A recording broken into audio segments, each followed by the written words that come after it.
Hello, I'm Neil Quigley and welcome to my podcast. So it's been another interesting week and still people continue to invent words that I'd never heard of previously. Thundersnow is the latest one from the weather forecasters. That's what we've experienced in the UK this week. Thundersnow, but what does it actually mean? I think it just means post-truth weather, or maybe, to borrow a line from Theresa May, the Prime Minister, thundersnow means thundersnow. There you go. Hope that's cleared that up for you.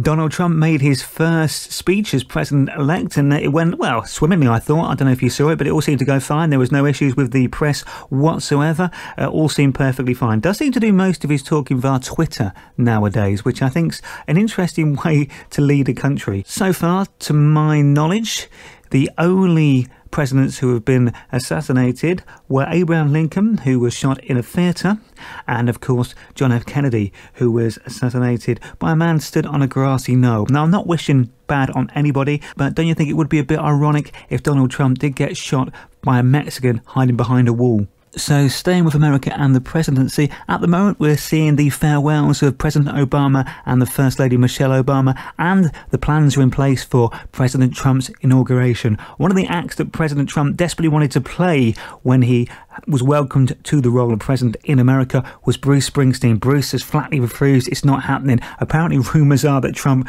has got a Bruce Springsteen tribute band to perform instead. I think the best thing Barack Obama can now do is when he leaves the White House for the final time, out on the lawn, there's a stage erected, there's Bruce Springsteen, there's the E Street Band.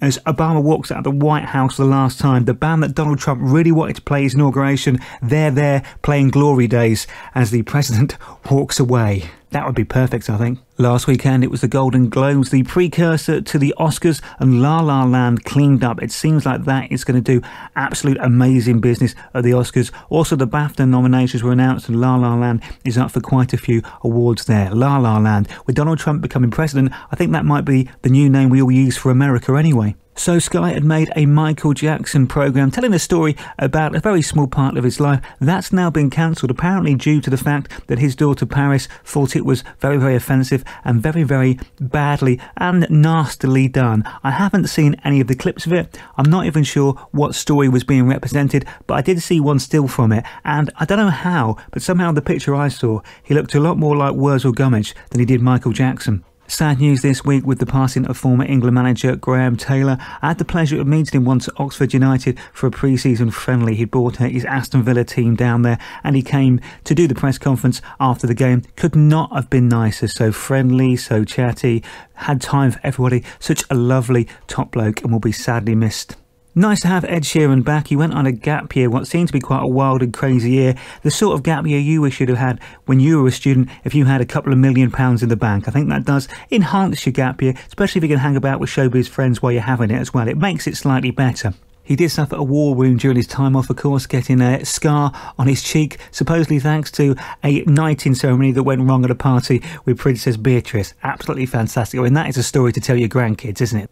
A new year and there's yet another new reality TV show gracing our TV screens. This time it's Let It Shine, a BBC show that is trying to find a version of Take That to go in a Take That musical. Well, a musical that features Take That songs anyway.